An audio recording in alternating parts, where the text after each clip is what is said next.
अच्छा जी, इसके बाद एनाफेज़ है हमारे पास। एनाफेज़ कह रहा है कि ये रिडक्शनल स्टेज है in which one chromosome form each homologous chromosome pair move at opposite pole, दूसरे पोल की तरफ चले जाते हैं। So number of chromosome moving at each side is reduce to half, तो आधे क्रोमोसोम एक साइड पे, आधे क्रोमोसोम एक साइड पे चले जाते हैं। यही वजह है, इसको हम रिडक्शनल डिवीजन स्टेज कहते हैं।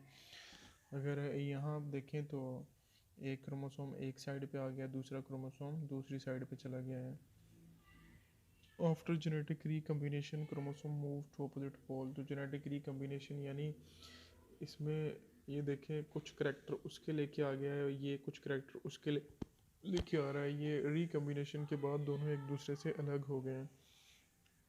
उसके बाद जो अगली स्टेज है हमारे पास वो है टीलोफेज 1, तो ये भी बिल्कुल वैसे ही है। Chromosome reach toward opposite pole, अब इसमें क्रोमोसोम जो है कम्प्लीटली अपने अपने पोल पे पहुंच जाएंगे।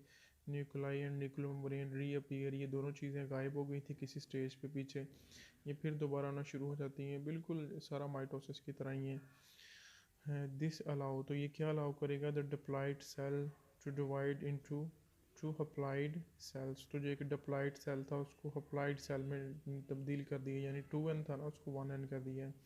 With half number of chromosome, half number of chromosome के साथ। तो ये आप देख रहे हैं डायग्राम के अंदर, आधा जेनेटिक मटेरियल एक पोल पे चला गया, आधा जेनेटिक मटेरियल दूसरे पोल पे चला गया, और उनके इर्द गिर्द जो न्यूक्लियर मेम्ब्रेन है वो दोबारा बनना शुरू हो गई, और न्यूक्लाई जो है वो भी दोबारा अपीयर हो जाएगा। तो ये सारा काम किस में हो रहा है, टीलोफेज के अंदर। तो टीलोफेज के अंदर जो है मोस्टली आप कह लें कि जो कैरियोकाइनेसिस का प्रोसेस है वो कंप्लीट हो चुका है। कैरियोकाइनेसिस क्या थी, यानी डिवीजन ऑफ न्यूक्लियस। तो आप अगर देखें तो आपको इस तरह एक सेल के अंदर दो न्यूक्लियस नज़र आ रहे हैं, ठीक है, एक ये वाला न्यूक्लियस, एक ये वाला न्यूक्लियस। आगे जाके जब लेट टीलोफेज चलेगी तो ये न्यूक्लियर मेम्ब्रेन जो है ये कम्प्लीटली बन जाएगी, न्यूक्लाई भी कम्प्लीटली जो है वो अपीयर हो जाएगा। तो इस तरह जैसे ये चीज़ है, एक सेल के अंदर आपको दो न्यूक्लियस नज़र आएंगे, तो इस तरह ये आपके पास कैरियोकाइनेसिस का जो प्रोसेस है वो कंप्लीट हो चुका है। इसके बाद साइटोकाइनेसिस चलनी है। साइटोकाइनेसिस में क्या होगा, साइटोप्लाज्म डिवाइड होना है। तो एक्चुअली यही दोनों चीज़ें थी डिवीजन के अंदर, कैरियोकाइनेसिस और साइटोकाइनेसिस। कैरियोकाइनेसिस के अंदर न्यूक्लियस डिवाइड हो जाता है, और साइटोकाइनेसिस के अंदर साइटोप्लाज्म डिवाइड हो जाता है। अल्टीमेटली सेल जो है वो कम्प्लीटली जेनेटिक मटीरियल के साथ साथ डॉटर सेल में डिवाइड हो जाता है। अच्छा जी, कैरियोकाइनेसिस का प्रोसेस यहाँ तक कंप्लीट है। उसके बाद अगर हम बात करें साइटोकाइनेसिस की, तो साइटोकाइनेसिस में कह रहा है कि it occur by invagination of the cell membrane. अब सेल मेम्ब्रेन जो है ये अंदर की तरफ जाती है, यहाँ से सेल मेम्ब्रेन इन्वेजिनेट करती है, अंदर को धंसने की कोशिश करती है। Distribute and divide the cytoplasm into two, जब ये आहिस्ता आहिस्ता आपस में मिल जाती है, फ्यूज़ हो जाती है, तो ये आप देख रहे हैं कि आधा साइटोप्लाज्म और न्यूक्लियस एक साइड पे, आधा साइटोप्लाज्म और दूसरा न्यूक्लियस दूसरी साइड पे, और अल्टीमेटली ये दोनों सेल जो हैं ये डिवाइड हो जाते हैं। इस तरह एक सेल से हमारे पास दो सेल बने। अच्छा, यहाँ अगर आप देखें तो इस सेल के पास जेनेटिक मटीरियल और है, उसके पास जेनेटिक मटीरियल और है, इसके पास इसके भी उसके भी थोड़े से करैक्टर हैं, इसके पास उसके भी थोड़े से करैक्टर हैं, इस तरह। तो ये जेनेटिक वेरिएबिलिटी है, two daughter cells containing the genetic variability. तो अब हमारे पास जो मियोसिस की प्रोडक्शन होगी उनके पास जेनेटिक वेरिएबिलिटी होगी।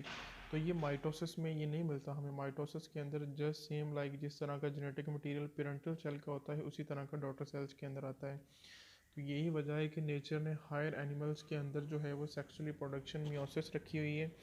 और ऐसा नहीं है कि हमारी बॉडी के अंदर माइटोसिस नहीं होती, इवन हमारी बॉडी में मोस्टली माइटोसिस ही होती है। लेकिन मियोसिस कब होनी होती है, at the time of gamete formation, जब गमीट्स बनते हैं।